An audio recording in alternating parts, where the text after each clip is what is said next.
दोस्तों, आपका फिर से स्वागत है। दोस्तों, क्या आप श्री कृष्ण के बताए गए कलयुग के 5 सत्य के बारे में जानना चाहते हैं? तो आपसे अनुरोध है कि वीडियो को अंत तक देखें ताकि आपको पूरी जानकारी मिल सके। भगवान श्री कृष्ण ने द्वापर युग में ही कलयुग का वर्णन कर दिया था कि कलयुग में लोगों का जीवन कैसा होगा।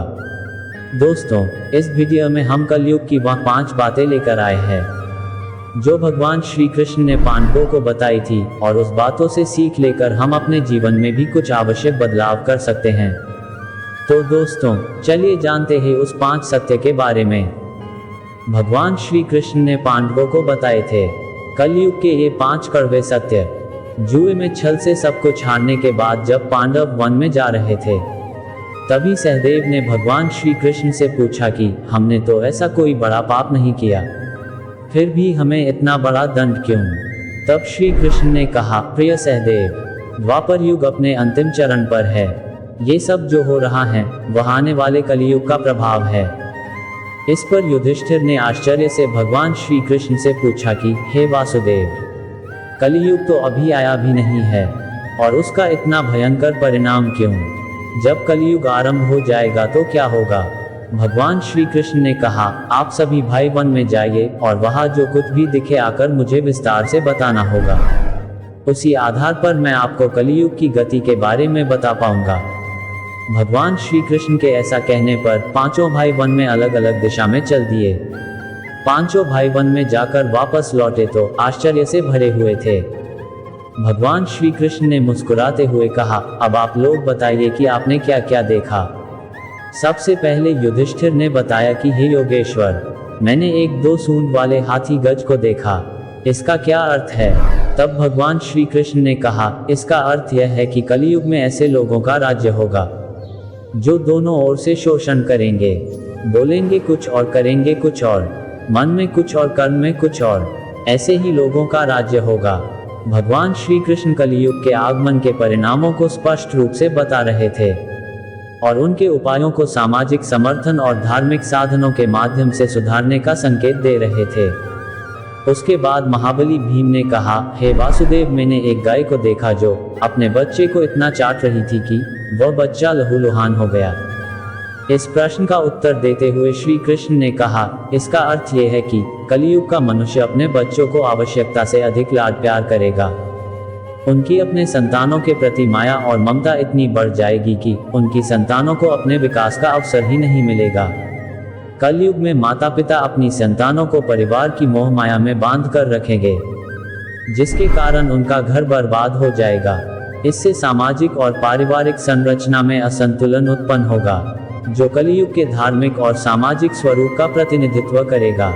इस उत्तर से स्पष्ट होता है कि भगवान श्री कृष्ण ने कलयुग के समय मानव समाज की सामाजिक समस्याओं और उनके कारणों को समझने का संकेत दिया। मोह माया में ही घर बर्बाद हो जाएगा। किसी दूसरे का बेटा घर छोड़कर साधु बनेगा तो हजारों व्यक्ति उनके दर्शन करेंगे, किंतु यदि अपना ही बेटा साधु बनेगा तो रोएंगे कि मेरे बेटे का क्या होगा, उसने क्या कर लिया। इतनी माता पिता की इतनी सारी ममता होगी कि उसे मोह माया और परिवार में ही बांध कर रखेंगे और उसका जीवन वहीं खत्म हो जाएगा। अंत में बेचारा अनाथ होकर मरेगा। उसके बाद अर्जुन ने कहा कि हे योगेश्वर, मैंने जो देखा वह तो इससे भी कहीं अधिक आश्चर्यजनक था। मैंने देखा कि एक पक्षी के पंखों पर वेद की ऋचाएं लिखी हुई थी और वह पक्षी एक मुर्दे का मांस खा रहा था। इसका क्या अर्थ है? इस पर भगवान श्री कृष्ण ने मुस्कुराते हुए कहा कि कलयुग में ऐसे लोग होंगे जो बड़े ज्ञानी और ध्यानी कहलाएंगे। वे ज्ञान की चर्चा तो करेंगे लेकिन उनके आचरण राक्षसी होंगे।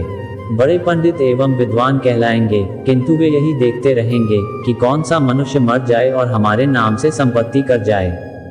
चाहे कितने भी बड़े लोग होंगे, किंतु उनकी दृष्टि दूसरे के धन और पद के ऊपर ही रहेगी। सत्पुरुष तो बहुत ही कम दिखेंगे। सत्पुरुषों की अंतरात्मा और नेतृत्व की गुणवत्ता कलियुग में कम दिखेगी। उसके बाद नकुल ने कहा, मैंने देखा कि एक बहुत बड़ी चट्टान पर्वत से गिरी। उसे बड़े से बड़े वृक्ष भी नहीं रोक पाए, किंतु एक अत्यंत छोटे से पौधे का स्पर्श होते ही वह चट्टान वहीं पर स्थिर हो गई। इसका अर्थ बताते हुए भगवान श्री कृष्ण ने कहा, कलयुग में मनुष्य की बुद्धि क्षीण हो जाएगी और उसका जीवन पतन हो जाएगा। और उस पतन को धन और बड़े बड़े सत्ता रूपी वृक्ष रोकने में असक्षम होंगे। किंतु हरि नाम के एक छोटे से पौधे से मनुष्य जीवन का पतन होना रुक जाएगा। उन्होंने बताया कि हरि नाम के जाप से मनुष्य अपने आध्यात्मिक उत्थान को संरक्षित कर सकता है। इससे उसका जीवन पतन से बच सकता है और मोक्ष की प्राप्ति का मार्ग प्राप्त कर सकता है। इससे हमें ये समझने को मिलता है कि धर्म के मार्ग पर चलने का महत्व और हरि नाम के महत्व क्या है। सबसे अंत में सहदेव ने कहा, हे मधुसूदन, मैंने देखा कि 6-7 कुएं थे और आसपास के कुओं में पानी है, किंतु बीच का कुआं खाली है। बीच का कुआं गहरा है, फिर भी पानी नहीं है। ऐसा कैसे हो सकता है और इसका क्या अर्थ है? इस पर भगवान श्री कृष्ण बोले, कलियुग में धनी लोग लड़के लड़की के विवाह में, छोटे बड़े महा उत्सवों में, सत्ता के लालच में बहुत ज्यादा पैसा खर्च कर देंगे। किंतु अगर किसी भूखे को देखेंगे तो उनकी सहायता करने में किसी व्यक्ति को कोई रुचि नहीं होगी। उनका अपना ही सगा भूख से मरेगा, फिर भी वह लोग उसे देखते रहेंगे। दूसरी ओर मौज मस्ती, मदिरा पान मांस खाना, सुंदरता यौवन और व्यसन में पैसे उड़ा देंगे। किंतु किसी के 2 आंसू पोंछने में किसी को कोई रुचि नहीं होगी। कहने का तात्पर्य यह है कि कलियुग में अन्न के भंडार होंगे, लेकिन लोग भूख से मर जाएंगे। लेकिन जो लोग ऐसी आदतों से दूर रहेंगे, उस पर कलयुग का नहीं बल्कि परमात्मा का प्रभाव होगा। तो दोस्तों, ये थे कलयुग के 5 सत्य जो भगवान श्री कृष्ण ने पांडवों को बताए थे, और आज ये सब हम अपने आसपास भी देख रहे हैं। दोस्तों, ये सभी बातों को अपने जीवन से जोड़कर देखें तो आप पाएंगे कि कलयुग के प्रभाव से ये सभी अवगुण हमारे अंदर भी है। लेकिन इस वीडियो के माध्यम से कुछ सीख लेकर हमें अपने जीवन में आवश्यक बदलाव लाना चाहिए, ताकि हमारे जीवन में कलयुग का नहीं बल्कि परमात्मा का प्रभाव हो। दोस्तों, कमेंट के माध्यम से बताएं कि श्री कृष्ण के बताए कलियुग के 5 सत्य का ये वीडियो आपको कैसा लगा। आप सभी से निवेदन है कि और भी वीडियो देखने के लिए चैनल को सब्सक्राइब करें। फेसबुक पे देख रहे हैं तो लाइक करें। आपका बहुत बहुत धन्यवाद।